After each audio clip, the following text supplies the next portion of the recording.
Let's see how overt we can get in the ongoing game of Republicans tossing darts at a board and seeing how close we can get to just word for word repeating a speech from Adolf Hitler. Let's see how close we can get this time. The left-wing gender insanity being pushed on our children is an act of child abuse. Very simple. Here's my plan to stop the chemical, physical, and emotional mutilation of our youth. On day one, I will revoke Joe Biden's cruel policies on so-called gender-affirming care. Ridiculous. A process that includes giving kids puberty blockers, mutating their physical appearance, and ultimately performing... Mutating their physical appearance. It's like Umbrella Corp with like their Z virus or whatever, splashing canisters of it on 12-year-olds they bring in or something. Surgery on minor children. Can you believe this?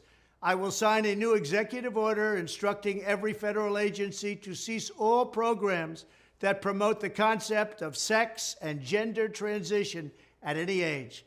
I will then ask Congress to permanently stop federal taxpayer dollars from being used to promote or pay for these procedures and pass a law prohibiting child sexual mutilation in all 50 states.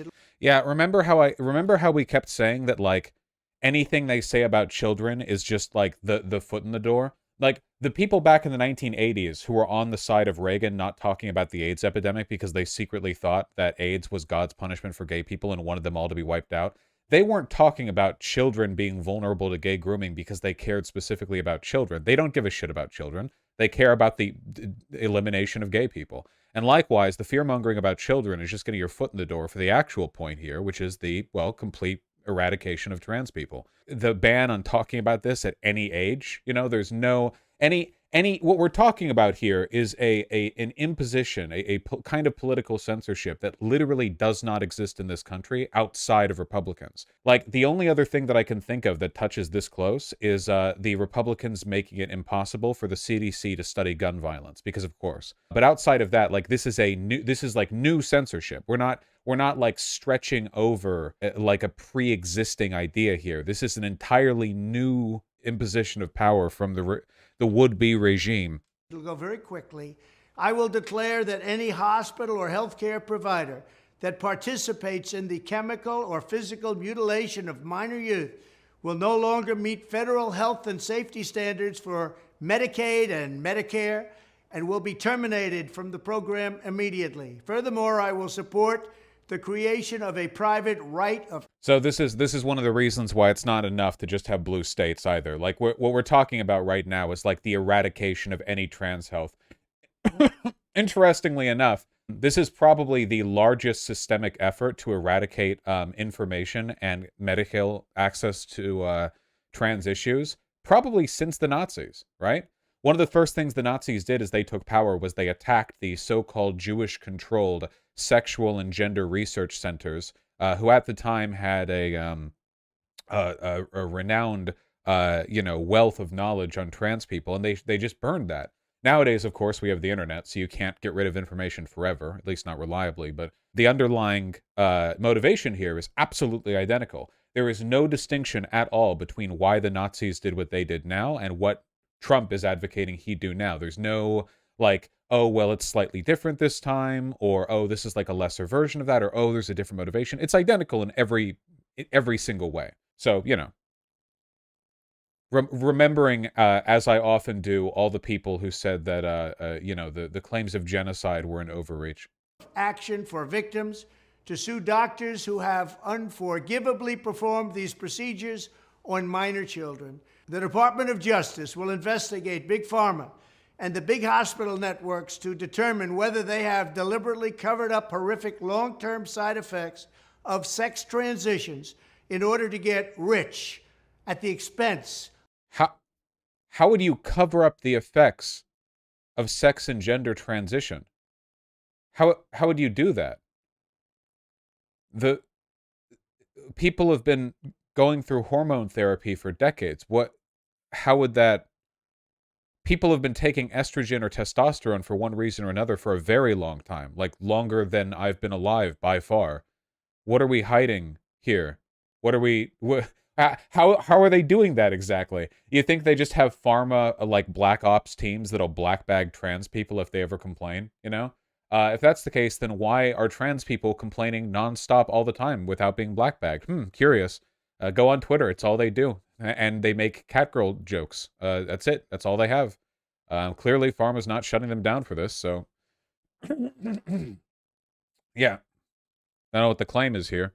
And how are they supposed to make a killing off how many trans people? Well, this is also, and you know, I hate to bring up Godwin's law at a time where it's perfectly 100% like valid, but the argument here is the exact same the Nazis made as well.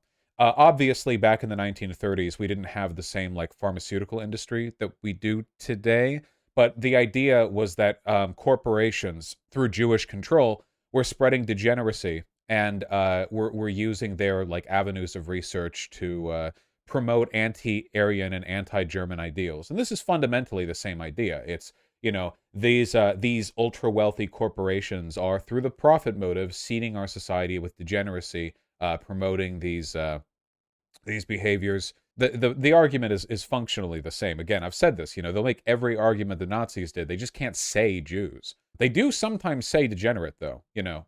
Or back in like 2017, 2018, when it was all like bathroom bill nonsense, they wouldn't really say degenerate. But now they do, because of course it was always a front for this. This was always where this was headed. A sort of electoral strategy of fear-mongering over the inherent threat a minority group poses to your society is not one which ends with a moderate denunciation. It will always end in genocide unless cultural trends change. And in this case, they've only gotten worse. I wonder if any of these mutilation bans will even dare to touch circumcision. Wow, Tootie Siggy, what an excellent thing to bring up. I wonder if any of these bans on the sexual mutilation of children, so-called, will involve the completely medically unnecessary, except in some very specific circumstances, practice of circumcising young boys, which is, you know, affects literally tens of millions of them. Yeah, I wonder. Of vulnerable patients, in this case, very vulnerable. We will also investigate whether Big Pharma or others have illegally marketed hormones and puberty blockers, which are in no way licensed or approved for this use. My department... What? I know what he's referring to here. He's referring to the fact that the use of hormone blockers for like gender reasons is it is a what's the term exactly? It's like an out of the FDA has a term for this where it's out of off-label, off-label use of hormone blockers. But when we give medicine to children, oftentimes it's off-label. Off-label doesn't mean that it's bad or destructive. It means that the FDA approved them for a very, very, very specific reason, and that is the bureaucratic like form that has been filed. Using something off-label doesn't mean that it's being done like illegally or harmfully at all. Off-label stuff is used all the time, like constantly. Like for instance, like aspirin, right? Like some people use aspirin to help with heart issues, don't they? Like aspirin's a pain reliever, so using it for alleviating heart issues would be an off-label use of aspirin. But it's something that doctors will recommend like all the time because it's like a really simple, easy, cheap thing that anyone can do. You know? Like ivermectin? Well, technically, yes. Using ivermectin to treat COVID would be an off-label use of ivermectin. It would also be a medically non-recommended use, whereas aspirin for the heart and puberty blockers to, well, block puberty would be medically recommended. The Department of Education will inform states and school districts that if any teacher or school official suggests to a child that they could be trapped in the wrong body, they will be faced with severe consequences, including potential civil rights violations for sex discrimination. So we're literally talking about like jackbooted thugs of the state arresting teachers for like potentially offhanded comments with like to their students. Far be it from me to make a comparison to the Nazis, but you know, this is some serious Gestapo shit. Remember that totalitarian governments rely heavily not just on the legislation, but also on the fear of ambiguous legislation. The Republicans are gunning at the moment not just to arrest or to prohibit anything related to trans people, but also to introduce laws so punitive and so vague and hard to enforce that they become a kind of Schrodinger's felony sentence, where if you ever fall on the bad side of the Republican Party, or of any local officials, or hell, guys, of any local QAnon soccer mom, then all they have to do is make a fuss in their local district, and you could be facing federal charges over hearsay. You know, you could have your licensing revoked. They could just fire you for that.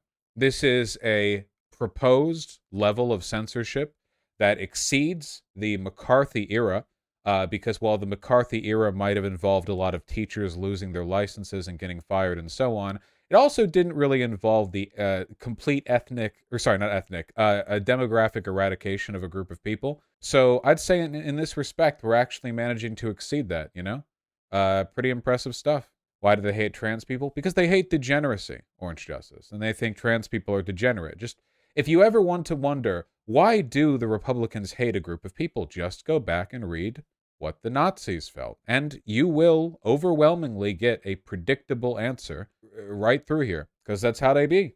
They need a minority to to persecute, sure, but I think a lot of it at this point is done for its own sake. I mean, look at it. Republicans famously underperformed in the midterms, in large part because they hyper-focused on trans issues, despite polling indicating that a lot of Republican voters feel trans issues are less important than literally anything else. And what are they doing now? They're tripling down on trans issues. They are completely committed to this line, more so than anything else. Very fitting in with their ideology that they would literally shoot themselves in the foot, literally, figuratively, if it meant, you know, the perpetuation of a genocide. Also, anyone else feel like Donald Trump was pretty low energy in that clip as well? They couldn't really feel his beating heart pounding beneath that. Just a very matter of fact. I don't think. What do you think? I don't think Trump cares about trans people. I don't think you know, it's like an applause bait thing for him. Maybe he's just not the guy to talk about it. He's also pretty old. Yeah. What's this idea that trans stuff is mostly to shift focus away from tax issues? Okay. So, in the party duopoly that we have in America, Democrats and Republicans both serve their corporate interests. The reason for this is because the GOP and the DNC both are massive political organizations that take an enormous amount of money to run. I mean, really think about it. How much money do you think the DNC burns through? Well, you don't need to think about it. DNC budget 2022. Party committee fundraising 2021 to 2022. 300 million. Wait, no, sorry. My bad. I apologize. Cumulative Democratic, 1 billion. There we go. Sorry, it was the DNC, the DSCC, and the DCCC. Just, you know, advocacy groups. The Republicans aren't far behind either, so near $1 billion for both. That's a lot of money, and that doesn't even come close to covering all of it. There's a lot of other stuff that has to get paid out for these parties to be effective in our country. So where do they get that money from? Well, obviously, a lot of this comes from corporate interest. A lot of this comes from wealthy people, private, you know, investments, fundraisers that have to be facilitated by and attended by the ultra wealthy. You need to be on the good side of corpos. That's just how it runs in this country. You can't really get around this. You know, Bernie Sanders did his average $13 donation or whatever. That's a miracle run, but for the most part, it is just it is really difficult to do this without institutional support. Y'all get me?